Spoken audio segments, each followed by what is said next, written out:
लेकिन सामान को रखना नहीं है सही से। तो जब आप सामान प्रेजेंट करते हो, अपना फूड आइटम प्रेजेंट करते हो तो बहुत अच्छे से, बहुत सुंदर तरीके से प्रेजेंट करते हो। लेकिन जब आप रखते हो अंदर तो आपको लगता है कि नहीं वो तो बनने के बाद सही होगा, लेकिन अगर आपने उसका पहला स्टेप यानी जहाँ से वो रखा गया है वो गलत कर दिया तो जो प्रोडक्ट बना तो वो खराब ही होगा। पहला स्टेप खराब है तो आखिरी का जो प्रोडक्ट बना है वो खराब ही रहेगा, वो कंटामिनेट ही रहेगा, चाहे आप जो भी चीज़ फॉलो कर दो। और फिर लोगों को लगता है मेरा सैंपल फेल हो गया, तो सैंपल फेल होने का चांसेस उनको लगता है कि मैंने तो बहुत अच्छे से बनाया, सैंपल फेल क्यों हो गया। समझ में आ रहा है सैंपल का? ये तो समझ में आ रहा होगा सबको। सैंपल कौन सी बात कर रहे हैं? फूड FSO जो सैंपल्स ले रहे हैं, हमें डर लगता है ना क्या होगा, क्या आएगा, क्या नहीं आएगा। वो ऐसा नहीं होता है कि बस आपने देखा कि बेसन हमने पैकेट से फाड़ा और अच्छे से बना दिया, कोई भी मैदा लिया, कोई भी सब्जी अच्छे से बना दी और बस अब सही है। वो पूरा काउंट करता है, क्योंकि अगर बैक्टीरिया की कंटामिनेशन उसके रखने में, अगर चूहे ने वो कट्टा काट दिया हो तो उसके इन्फेक्शन उस पैकेट में रहेंगे। भले ही आप चूहा हटा दो, कॉकरोच हटा दो, बट उसके जो रेसिड्यूज होते हैं वो रहेंगे और वो आखिरी तक रहेंगे। तो ये रीजन होता है। तो पहले इतने लोग ऐसे, आज से अगर हम 8-10 साल पहले की बात करें तो लोग क्या करते थे कि बस लाइसेंस बनवाया, काम शुरू कर दिया, तो कोई नॉलेज नहीं है कि सामान कैसे रखना है, किस तरीके का प्रोडक्ट है ना। और लाइसेंस ले लिया, काम शुरू कर दिया, फिर FSO में सैंपल उठाया, सैंपल फेल हो गया, फिर उसी में परेशान हो गए। तो अभी FSSAI यानी कि food safety standard of authority of India, यानी हमारी जो फूड गवर्निंग बॉडी है, रेगुलेटरी बॉडी है, उन्होंने कहा ये चीज़ गलत है। आप भी परेशान हो रहे हैं और सामने वो सैंपल फेल हो रहा है, वो लोग भी परेशान हो रहे हैं।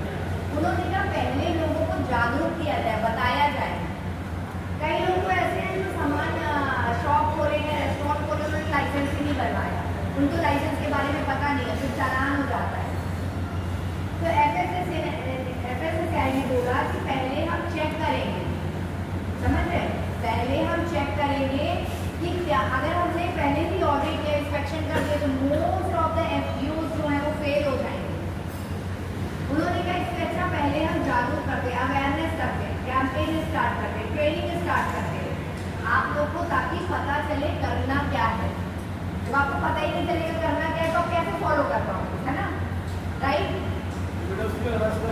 हाँ जी, वही बता रहे। तो उन्होंने ये जो मैं यहाँ पे आई हूँ ट्रेनिंग प्रोग्राम स्टार्ट किया, जिसका नाम है FOSTAC, food safety training and certification. खाद्य सुरक्षा की ट्रेनिंग मिलेगी, एक सर्टिफिकेट मिलेगा आपको इसके बाद, जिसका नाम होगा फूड सेफ्टी सुपरवाइजर। पहली बार किसी दुकान के नाम पे नहीं होगा, ये बंदे और कैंडिडेट के नाम पे होगा जो ट्रेनिंग अटेंड कर रहा होगा। और ये ऑल ओवर इंडिया वैलिड है, 2 साल का। मतलब अगर आप कहीं भी जाके काम शुरू करना चाहते हो, काम करना चाहते हो, तो अगर आप इस सर्टिफिकेट को दिखाओगे तो इसकी इम्पोर्टेंस इतनी है कि कहीं पे भी अप्लाई करोगे आपको पहले प्रेफरेंस दी जाएगी, क्योंकि भारत सरकार सर्टिफिकेट दे रही है, ठीक है। और आप कहीं भी, आप पहले क्या होता था कि 2017 से ये मुहिम चल रही थी। ये मुहिम किसमें चल रही है? ईट राइट इंडिया प्रोग्राम के तहत। उसका ये इनिशिएटिव है, उससे बहुत सारे इनिशिएटिव हैं, हम बताएंगे, बट पहला इनिशिएटिव ये है कि लोगों को हम बताएं, अवेयर करें, तो जिसका नाम है FOSTAC। कि जब सर्टिफिकेट मिलेगा 2 साल तक वैलिड होगा, 2 साल के बाद आपको फिर से रिन्यू करना होगा। जो भी चेंजेस आएंगे सरकार के मॉड्यूल के अंदर या FSS एक्ट 2006 में या शेड्यूल 4 में जो भी चेंजेस आएंगे वो हम बताएंगे।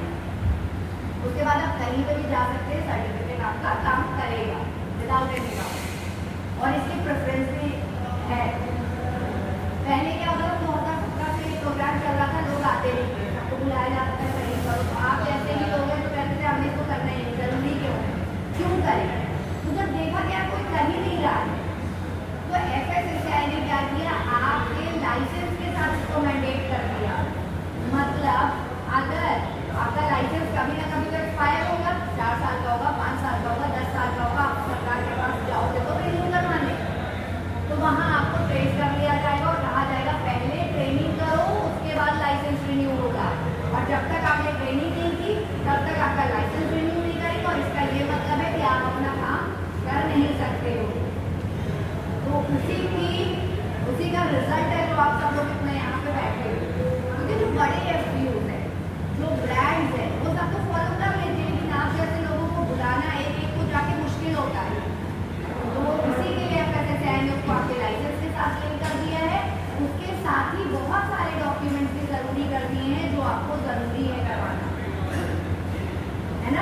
तो लाइसेंस के साथ आपका लिंक है, जब तक आप लाइसेंस रिन्यू करवाओगे तब आपको ये सर्टिफिकेट की ज़रूरत होगी। हाँ जी, देखिए दो चीज़ है, लाइसेंस अलग है,